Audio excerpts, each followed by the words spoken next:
All right, okay, we are on. Hello everyone, welcome to the Modern Tournament here at Grey Ogre Games. My name is Mick, I'm one of your hosts alongside the suit, James Church Morley. Mick, evening. How are you doing? Okay, I'm doing okay. How are you this evening, sir? Not bad, but you know, long day, hump day. This 2 days to the weekend. Oh, yeah. And then I heard you say pump day. No. Like pump day. That that's a very nice way to describe like going to the gym and stuff. But anyway, we're watching the game here between Ui Kai on the left and Danny Seed on the right. Danny looks like he's playing humans. No, it's not really humans. This is what you call it, the Nightfall deck. Okay. Yeah. So it works on now the reliquary and what's so it's the retreat, the blue retreat to Coral Helm. Yes, to that's right, tap yeah. and untap whenever a land enters the battlefield. Exactly. So it's got landfall, so that's why it's called Nightfall. Ikai here is playing Kiki Court, or at least it seems like it's Kiki Court. I think there's a Kiki Jiki Mirror Breaker in hand, and Yeah. I believe is that an Eldritch Evolution at the front of his hand as well, to potentially go and search something up from the deck.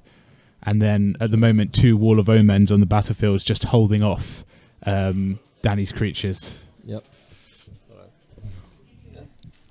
So it looks like Ikai is just figuring out what to play at the moment. Eternal Witness. Going to cat a Wooded Foothills back to his hand. Plays the Wooded Foothills, sacrifices it. And then goes for a Voice of Resurgence, presumably searching up a Temple Garden. And Danny cracks his Windswept Heath to go get a basic Plains from his deck at the end of Ikai's turn. Oh no, Ikai's searching up a forest and tapping the Birds of Paradise for a Plains. So moving into Danny's turn. Quite a developed battle board state at the moment. Plays a Ghost Quarter. Looks like he's thinking about attacking with the Glory Band Initiate. He can exert it to give it +1/+3 and lifelink. That would make so it's a 3/1 and it would make it a 4/4. But goes for the second Knight of the Reliquary.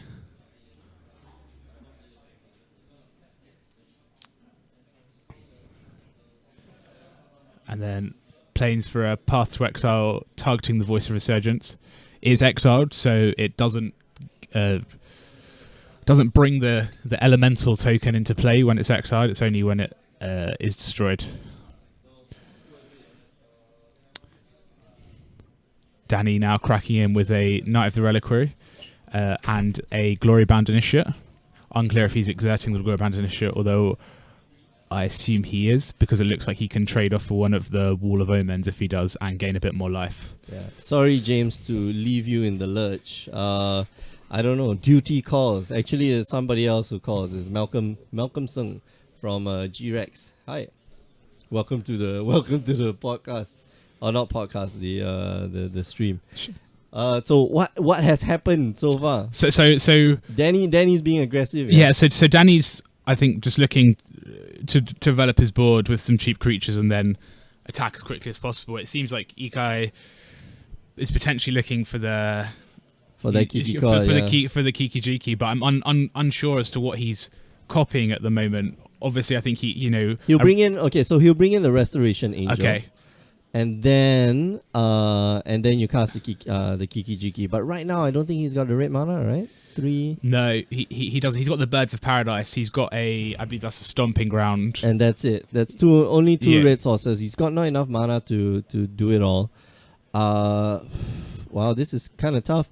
He could float red mana, use the Ghost Quarter, blow up one of his land sources, get a mountain. Okay. And then and then do Renegade Rallier and now they get it back. So, but that seems a little not too good. So it looks like he's just going to go for a Voice of Resurgence. All right, okay, so a good blocker here. And then there's a Spell Sky in hand as well. Yeah, he might actually want to run out of Spell Sky first. Which I just don't know how well the Spell Sky matches up against Danny's creatures. The Glory Band Initiate obviously can attack the 4/4, and then the Knight of the Reliquary is just going to get bigger and bigger every turn as Danny can just sacrifice land and go and find another one. That's right, but the Glory Bound Initiate ain't going to be attacking. Untapping, that's true. Instant, so I think it'll be fine. Renegade Rally here hits the battlefield. Is going to get Ikai something back from the graveyard. I wonder what it is. And he hasn't laid the land yet, so you might want to get back the land so they can get rid. He's going for the Wall of Omens to draw a card. And Alright, okay, so nice. A Path to Exile, but he doesn't have the mana. And then a Raging Ravine or Ravaging Ravine. It's Raging Ravine. Ravaging Ravine. So Danny sacrificed his Ghost Quarter to target the Raging Ravine, destroying it, but then just give Ikai the opportunity to search up a basic mountain. Oh man, he should have searched out a basic plains. Right. For the Path to Exile in his hands. Yeah, exactly. I think that was fine. I think he might be. I think he might be locked into the Kiki plan, but he lost a red. So he's still he's got the Birds of Paradise for the third red source. Right. That's right. And then Danny with the Champion of the Parish, which is a single white for a 1/1, and whenever you play a human creature, put a +1/+1 counter on it. Holy crap! You know your cards. I know some of them, but sort of. I feel like that's the card you want on turn 1. Oh yeah, for sure. And then turn 2 human, turn 3 human. Yeah. But now we've seen it turn 5 or 6, and it just looks. It's okay. It's fine because in Danny's deck you have Collector Company, which you can get like 2 Thalia's Lieutenants like just off the bat. So this looks like to be just like pure humans, green, white, or I think so. I think 4-color humans. 4-color humans.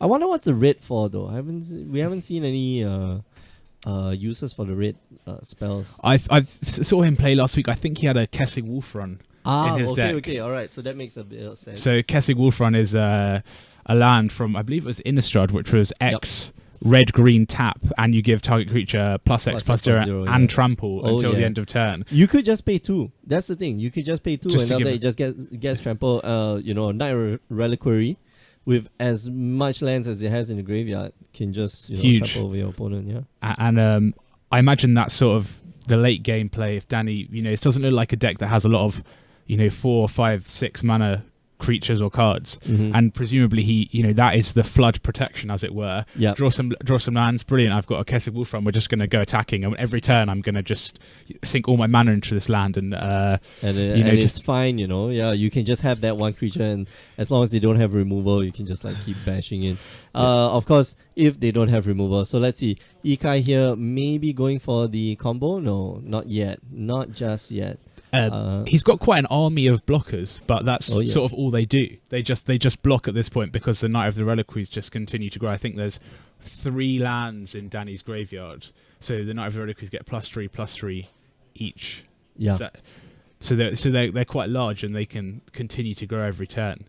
And there doesn't seem too much on Ikai's side of the board that matches up very well against that. Oh, I hope Ikai does see this. Okay, so what Ikai can do. Okay, so tap 3 mana, do the Eldritch Evolution. Okay. Sacrifice, the Voice of Resurgence, get the token. Then you get the what's the name? So you're looking for the angel? The angel, yeah. So you Restoration get the angel. Angel enters the battlefield, flicker or bounce the Renegade Rallier. Oh no, don't bring it back. Bring the land back. Okay, anyway, doesn't matter. He's going to tap out for Court of Calling. And then why? So Ikai Path to Exile he on could have one of gone the Knight of for it. 1, 2, Reliquaries. 3, 4, 5, 6, 7. Oh no. I don't think. No, he could. So Mick, break it down. What could Ikai have done for us there then? He could have just won the game. Okay. So you see the. He's got 1, 2, 3, 4, 5, 6, 7, 8 creatures. So at that point, he had 8 creatures. You could have calling for 5 and get the Kiki. Okay. And then you start the combo.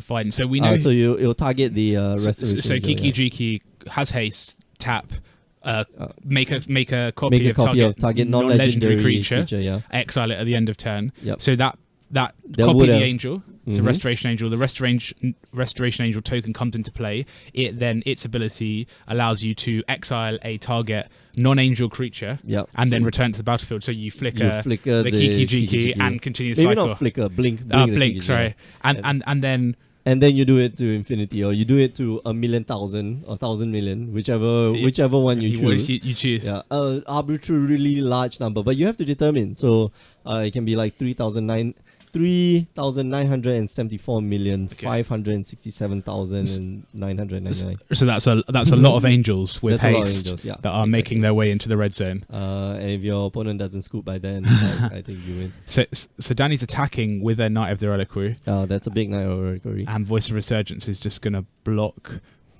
and get a elemental token, which is... So the elemental token from Voice of Resurgence is star, and its power and toughness equal to the number of creatures that you control. So that's going to be quite a chunky token. That looks like 1, 2, 3, 4. It's 8.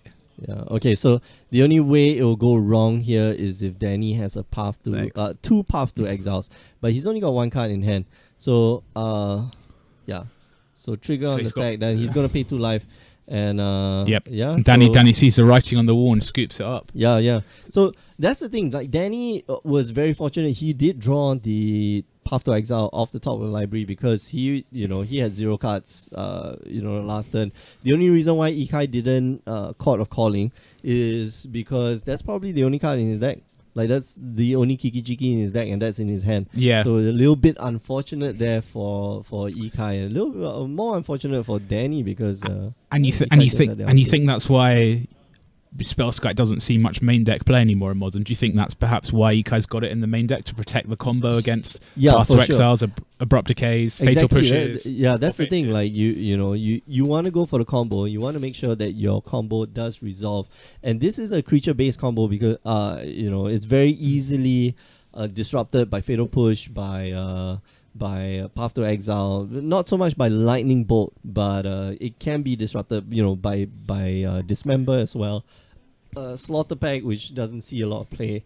So, Ikai very careful about what he was trying to achieve, and I think he did navigate around that very, very well. And I think on that penultimate turn when we were talking about, he can Chord of Calling out. So one, I think he potentially identified that the singleton Kiki Jiki may be in his hand. But secondly, he knew that if he could block a creature, it was pretty much next turn the combo is going to happen anyway, as long as he didn't block with the Spellskite. Exactly. Yeah. So just sacrifice anything, Voice of Resurgence, just throw it in the way, and then out comes Kiki Jiki, make an army of angels. Game 2. So that's the other thing about that is that Danny could have drawn a Retreat to Coral Helm off the top, but I don't think that would have been enough. He would have needed umpteen number of fetch lands. Ikai's on Ikai's side of the table. There's 1, 2, 3. There was 8 creatures on his side of the table. Yeah. Plus he had a Spellskite, so you could just redirect everything to Spellskite, and then Ikai goes down to 1, no problem. Yep. How many fetch lands you got, bro? So it comes down to that. That line. And Danny's a very good player, and I'm sure he was thinking about the Spellskite. How do I deal with how do I deal with the Spellskite? He was hoping Ikai didn't realize that he had a Spellskite on the battlefield. Sometimes it does happen, but I think if if you play slow, and we see Ikai, by the way, won the seasonal qualifier too. I'm not sure if you're aware of that. No. So maybe not won. Sorry, he was second place in seasonal qualifier 2. He is qualified for the invitationals. So he's going to the big dance at the end of the year, or the beginning of next year. He's got a date. Okay. Date of destiny. Yeah. I mean, like Ikai is no stranger to professional play, competitive play. Maybe not professional, competitive play. So you see him like just calmly just lay out the cards and slowly dealing it out. I might have jumped the gun and say, hey man, you could have won the game that turn, and then I realized, or maybe it only has one Kiki Jiki. Yeah. So. And you know, this Edrich evolution, Kiki Jiki, whatever it's called now, you know, just a mishmash of creatures and an oops I win combo in the deck. I don't think it's just oops I win, right? It's like, or I play 2 creatures for 9 mana, and you know 3 of them have to be red and 1 of them has to be white, and then surprise. I want to say like oops, like the I'm not really surprised, Right. I'm sarcastic, like oh oops I win, huh? But it's quite a you know, it's quite, there's a lot of lines of play, and yeah, there's a lot of how, okay, what card am I getting from my deck now? What Right. creature do I need? I imagine there's a lot of, you know, a deck like this, which has so much searching ability, has a lot of one-offs and quote-unquote Exactly. silver bullets, Yeah. you know, cards for the matchup that you can fetch. And it's a lot about thinking, what do I need on this turn? What do I need on the next turn? And just trying to figure out how, you know, I maneuver around my opponent's play and allow myself to sort of make this, you know, get the combo on the table. Yeah, it's a typical, I mean, like, we call it a toolbox deck. But if you've never played a toolbox deck, it is hard. You know, you're looking at the board situation, and when all your spells are sorcery spells, okay, only, you know, Eldritch Evolution is a sorcery spell. You need to you need to think a little bit forward. Like, what's my opponent trying to do next turn? You're not trying to be reactive. You're not, you know, oh, I should go and get, you know, I should go and get this thing so that I can exile that guy, you know, Fiend Hunter, so I can exile that guy. Because that's just thinking one step ahead, or one step at a time. You want to be thinking 2 steps ahead. Oh, okay, if I get this Selfless Spirit now, or if I get the Spell Sky now, I'm setting up for the combo next turn, or I'm setting up for the combo in 2 turns time. And Danny can't really do anything about it, or my opponent can't do anything about it. So it is hard to play. And you know, I like that Ikai takes the time. Like, he really just is patient. You know, he didn't rush through the actions where you know, especially when Danny you know, tried to path to exile, thinking that, you know, Ikai would just like accidentally start moving into the exile zone. And that's actually enough indication for you to say that it just goes. It's gone. Yeah, okay. You let it resolve. So yeah, props to Ikai, and let's see if Danny can. So Danny started off with a Misty Rainforest, and searching up a breeding pool, and now we've got a Windswept Heath searching up a Hallowed Fountain untapped. Nice. Okay, so what's the turn to play here? Would probably be. Is it going to be a Arbiter? All so right. Thalia. Okay. So Thalia. Okay. Nice. Like the drop. So that's Thalia. This is the original one. Thraben, Guardian of Thraben. Thraben, is that the name? Not Thraben. Inspector. No. Something Thraben, protecting the city in Innistrad. Guardian of Thraben. So that's 2/1, 1 white, first strike. Yeah. And then non-creature spells your opponents cast cost 1 more. Yeah. So just attacks basically. No, not your opponents. Like all anyone. Yeah. So non-creature spells cost 1 more to play. Yeah, but it's so good. Yeah, and you think about Danny is playing a very creature-centric deck. His you know, perhaps the only non-creature cards he has in his deck are the Retreat to Coral Helms and the Path to Exiles. Oh yeah, okay. He'll probably be playing Collector Company. And Collector's Company. Yeah, but you know, it's enough, right? It's enough. By the time you get the 4th mana, okay, sure, I push you back maybe like 2 turns. And now we get to the 4th turn. I can let this guy die. Yeah, it's okay. That's fine. Just so Ikai has a Wall of Omens. So that's a 0/4 defender, and when it enters the battlefield, draw a card. Danny, Windswept Heath, and then Pump Fake. Pump Fake, the I'm gonna. Champion of the Parish. But again, you know, slightly out of sequence on the curve. We saw nothing on turn 1, and then Thalia turn 2. Yeah, that's Champion of the Parish turn 3. So a little bit unfortunate there on Danny's side, but so it's just, you wonder if he's got a 2-drop human to follow up. I'm guessing it's a Thalia's Lieutenant. Okay. If anything. So that's Thalia's Lieutenant would make his board humongous. So Thalia's Lieutenant is that's white and a white, and it's a 1/1, and when it enters the battlefield, you put a +1/+1 each human you control, and then it gets a +1/+1 counter whenever you play a human creature. Yes. So it's Champion of the Parish Plus. Yeah, and it Sort of. and Champion of the Parish are probably best friends. Best friends, yeah. Best friends. They're like, no, actually, Thalia's lieutenant and another Thalia's lieutenant are like the best friends. They yeah. are. You know, it's Hey, glorious. bestie, hey, and then they just keep going, hey, and then, they will, in no time, they're like, 12 creatures. And then we saw from EK, it was a fetch land to go and get a Sacred Foundry, Renegade Rallier, triggering the Revolt to get a fetch land back, I believe, from his graveyard to play, which is... Isn't there value? Like, there's some value in it. I mean, how do you feel with the Renegade Rallier about getting a land back? Okay, so you want to be ramping. At the end of the day, you want to be ramping. So turn 1, you want to go like Birds of Paradise. Turn 2, you want to go Renegade Rallier, fetch land, Renegade Rallier, and then start ramping. So it's a 3-drop.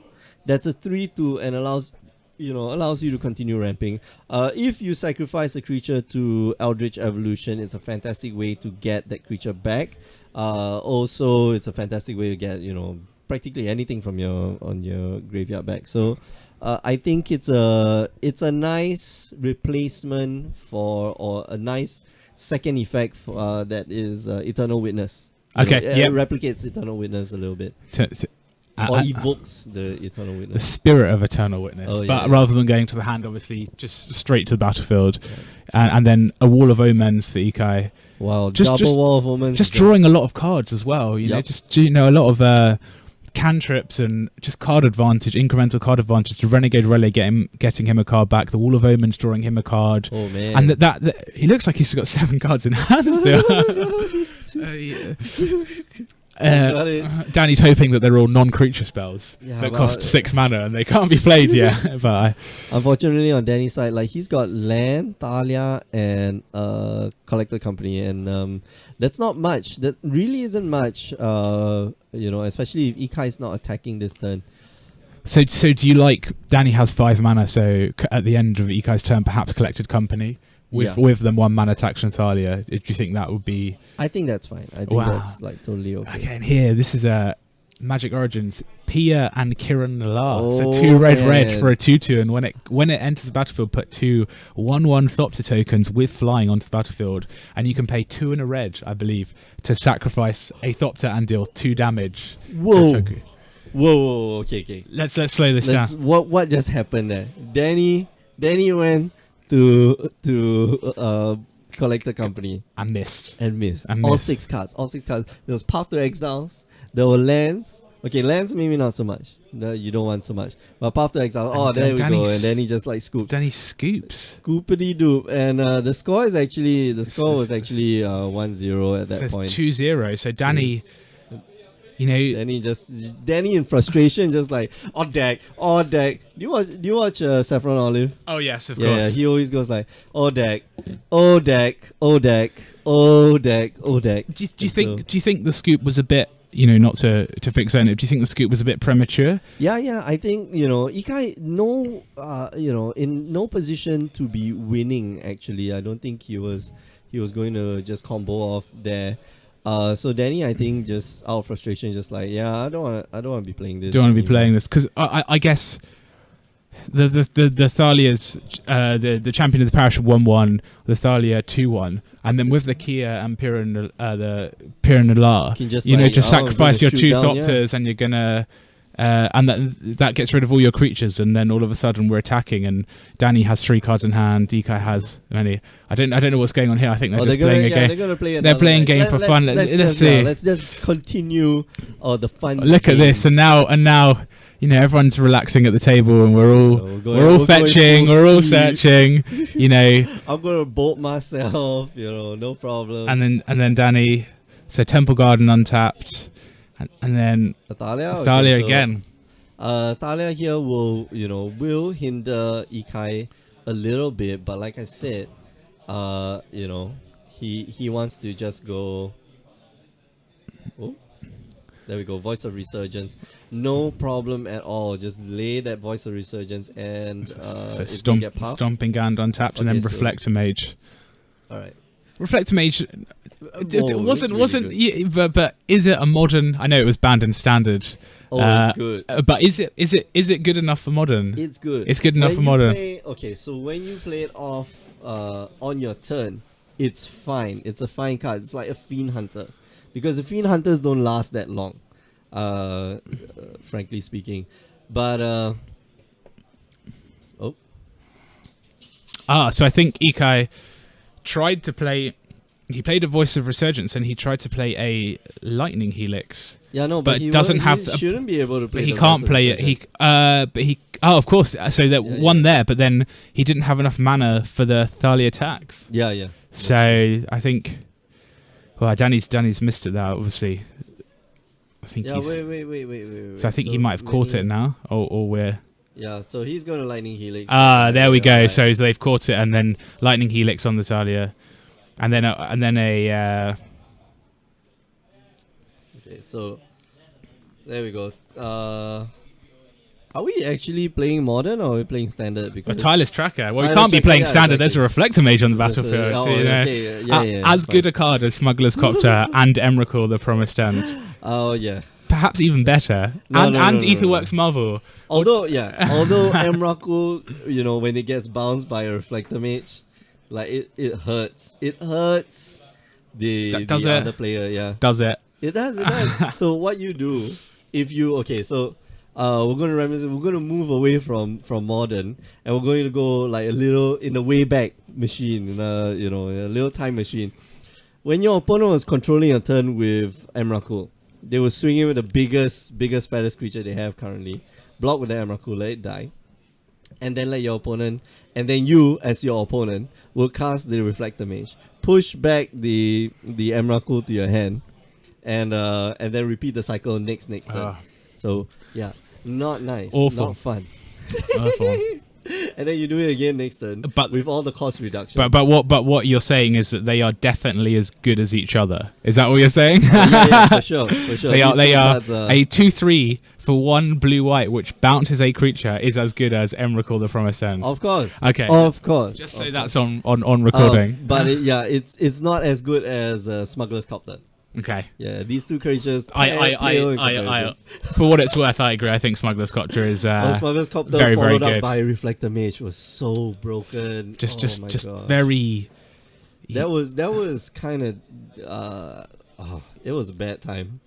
It was a bad time. We had to live through. It's one of those things, though, right? In new creature type vehicles. Oh yeah. Have to make them good. So people play them. So good. Via slightly to the more powerful side, shall we say, and end up with Smuggler's Copter. Yeah. Be interesting in a hypothetical world to think what happens if Smuggler's Copter costs 2 to crew, or what happens if it was a 2/2.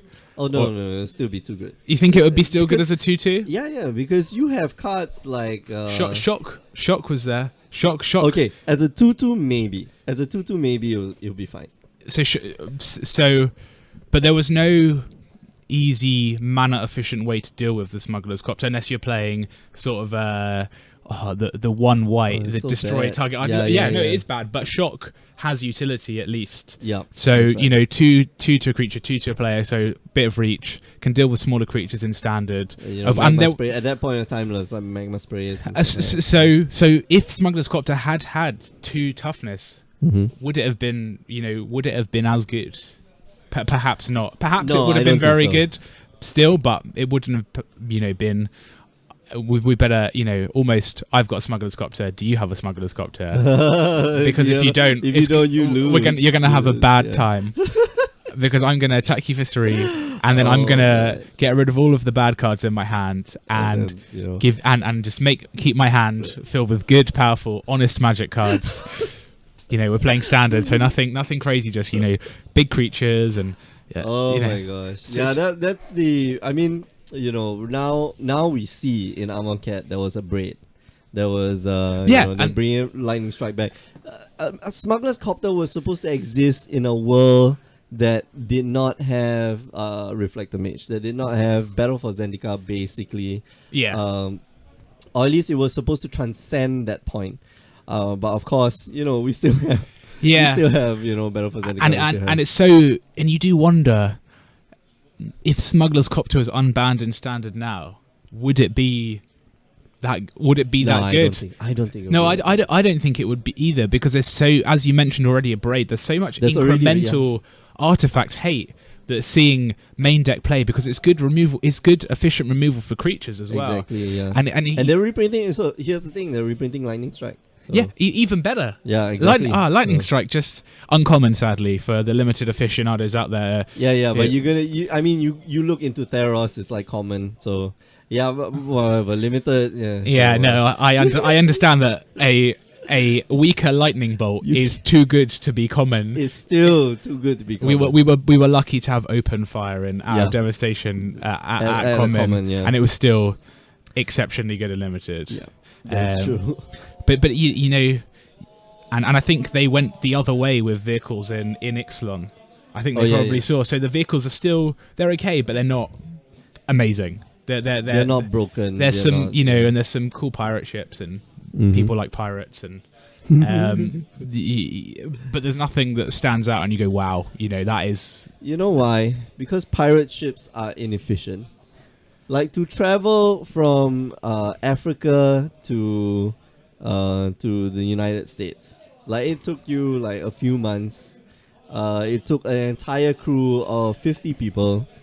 Yeah, and so they are inefficient. Pirates are bad people. I think see here we go, the debate. Oh yeah, I'm steering this conversation a little bit. It's slightly contrived that this match is over, but it's interesting. Not much love for vampires or merfolk from what I've seen in Ixalan. Oh yeah, for sure. Which is that vampires in my mind are incredibly popular. I may be wrong, but I thought vampires are popular for sure. The problem is, I think you get vampires in every set. You just get different tropes of vampires. So Innistrad has classical gothic vampires. Right, that's right. Battle for Zendikar has a more feral style, native vampire. Mm-hmm. Now in Ixalan you have their representation of the Spanish conquistadors. Yeah. So it's just another different another different trope within the vampire. The wider vampire. They're classy. No, I think it's actually really the historical parallels are actually they obviously look deep into things, but it's actually it's quite very cool, reminiscent. Right? It's very reminiscent. Like in Innistrad, they invented vampires, but in other planes, like vampires just exist. Yeah, right. Well, you'd assume that there's a progenitor somewhere, but sorry, Markov. Sorry, Markov could not have just like. But he was there. It was Edgar Markov, though, wasn't it? The commander guy, which was the. That's right. So it's Edgar Markov that did the formula. That made him a vampire. But he's not a planeswalker. Exactly. So Sorin is the planeswalker. So he might just like jump to all these other places. It was so weird that when we're talking about like feral vampires. Can you imagine like he jumped to Zendikar and like, oh, the first Aborigine I see. I'm gonna bite. Okay, I'm out of here. And then he goes to Ixalan and then finds. But it's incredible. I think that vampires. I think that everyone knows about vampires. They're in European European culture. Bram Stoker's Dracula. But they're the concept of a vampire or someone stealing something from the person in a lot of other cultures as well. And I think Magic really like captures. It really gets. All the elements essence, of it, and it just they can take it wherever they need to go, pretty much, which I really like. And you see vampires are in red and black in Innistrad, and now they're in white and black in Ixalan, and that they represent like different aspects. So like every plane has a different aspect of what it's like to be a vampire. Like being eternal. Being eternal is part of it is in what you call it in Innistrad, and then being ferocious is what it's like to be in the Zendikar vampires, and now this is the nobility, just the nobility of it. Part of it is also in Ixalan, and part of it is in Innistrad. And I actually think, in my mind, vampires are black and white in the color pie. Really? I think so. Yeah, because black. So it is black. So vampires are black because they are fundamentally They're evil, creature. yeah. Well, the creatures of the night. The creatures that that's what The I was creatures of the exactly night. what I was going to say. They are They're not creatures evil. of the night. They can't be creatures of the day unless they are Wesley Snipes in Blade Walker or in Blade where he's a day walker. But I think white is the other color for them because could it be sparkly as well. but white represents. I think one of the things in vampires is the life loss. You're paying a sacrifice, which is in the black. Right. You're But gaining some something, life. which is the white. Well, yeah, but I agree with their color pie, which is white, red, and white, red. And Yeah, but I think the red. So in Innistrad, the red is sort of the passion and the the chaos. and the chaos, which is obviously the vampires in Innistrad go more that way as opposed to more structure. Hierarchy, which is what you see in Ixalan with so as the conquistadors. So I think, but yeah, here we go. We went deep on vampires. Oh yeah, vampire theory. We're gonna wrap it up. There's actually why we don't see vampires these days, and why the modern day vampires we can see the reflections in mirrors. It's because in the olden days they used to have silver in the mirrors. And so silver is like the anathema to a vampire, a purity, it's against vampires. So nowadays it's just an aluminium plating. So vampires actually do appear in. Interesting. So if I see a horde of bats flying around, I should be. You should be worried. I should be worried. Yeah, okay. Just bring garlic along with you everywhere. Yeah, I think I'm quite large, so I might be quite tasty as well. Yeah. All right. Okay, we're going to take a short break right now. We're going to come back with round 2 of More Than Modern. We've discussed enough about vampires. Do join us in a bit, but before we go, just want to remind you that you can join us every Tuesdays and Wednesdays, 8 p.m. Singapore time, streaming real people playing real cards of Magic. You can also find us on YouTube, youtube.com/Grey Ogre Games. If you missed the actual tournament. You can find out more about the invitationals if you head on down to greyogregames.com. And last but not least, do listen to the Power 9 podcast. Every week, myself and Alfian, we get together, we talk shop about this little game called Magic the Gathering. Alright, we'll come back in a short while. Don't go away. See you guys.